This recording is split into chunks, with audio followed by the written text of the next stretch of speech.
the refractometer, close the lid. You look through here, you can see it.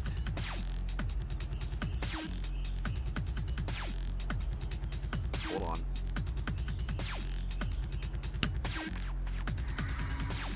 You can see we're at right about between 10 and 15. And it says actually 12. Maybe 12 and a half. And so you take 12 and a half and you put that into this little application,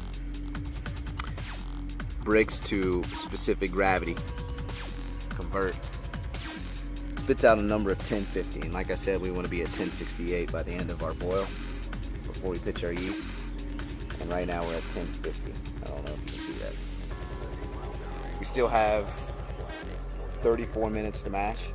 I believe we will hit our gravity without having to supplement with any extract or honey.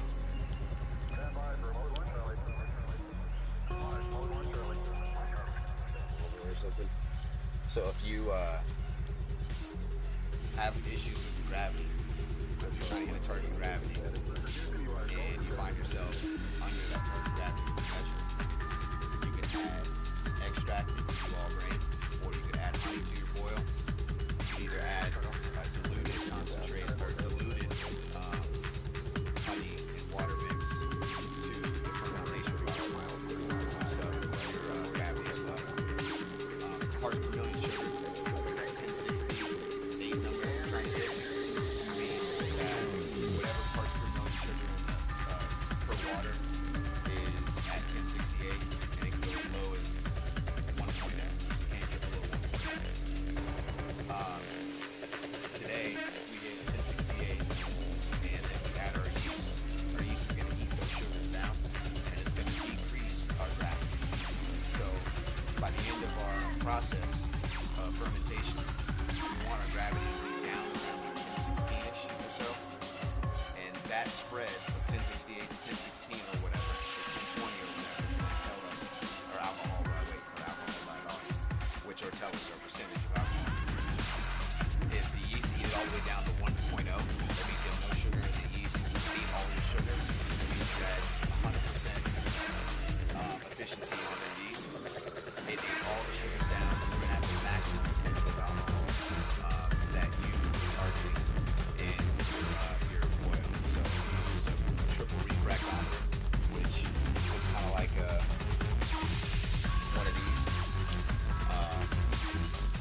triple scale hydrometer. What here tells you is the parts per million sugars, your 10.0 all the way up to your 1070. So if you measure high on your boil for parts per million, and then you measure low after your fermentation, that means your yeast ate all your sugar inside of your wort. That means the byproduct of yeast eating sugar is alcohol, which means that it produced the maximum amount of alcohol you can have. So if you turn this over and you end up hitting, let's say, 1050, right now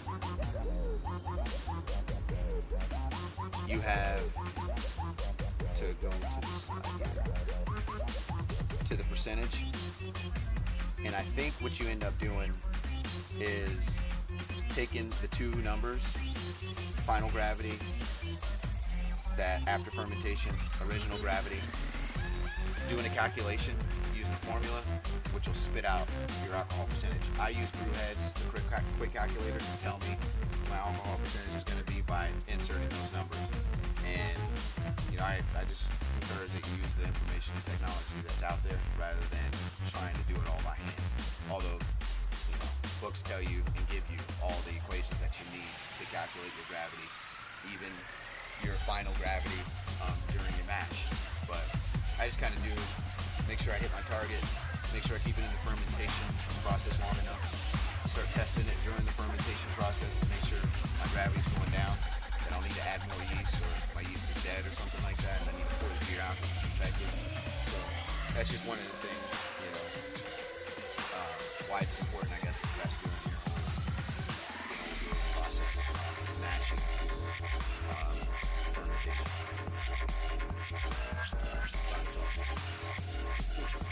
Alright guys, back to testing. We got about, let me show you that. It's still 9:41. We're having a flight. I don't know if you can consider a flight 2 beers, but we're having 2 of the same rainy day IPA beers brewed with 2 different yeasts. One was a 1056 that we're using today, and one was a 1332 Northern Brewer IPA or yeast. Both of them taste phenomenal, in my opinion. This one, which is the 1056, is all the characteristics of what traditionally an IPA, real hoppy, crisp taste. This one, a lot smoother. You still get the hops, but you taste the wort a lot. In my opinion, this one tastes better. It's a 1332 Northern Brewer. So, personally, if I would have had my own tap, which I do, I would probably brew with the 1332, which I would probably do. Back to testing.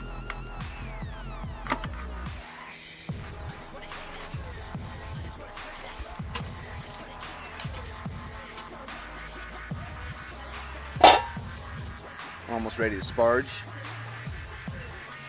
We are at, as you can see, 149 degrees still. I don't know if you can see that at home.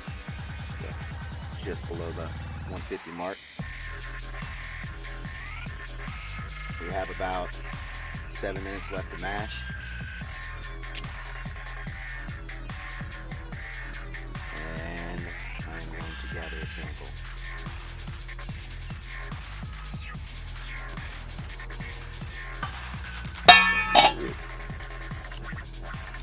Nothing like some good old breakfast toast.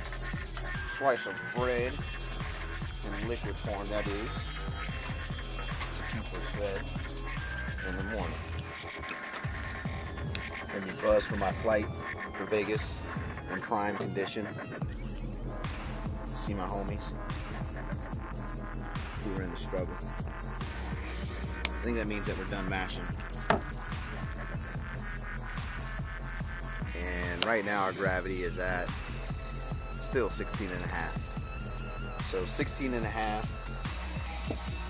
Was that 16.5 before? What was that, 12?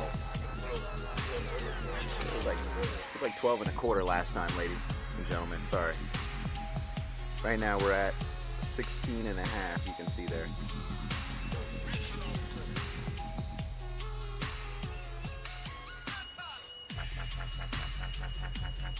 So we added no extract, we added no honey, just grain. And I'm really interested to see on my phone what that converts into, because I think it's going to be higher than 1068. So here's what I do. I just hit search. My last page happens to be Brewheads. My last page just happens to have that 12.5 on there. So 16.5 convert.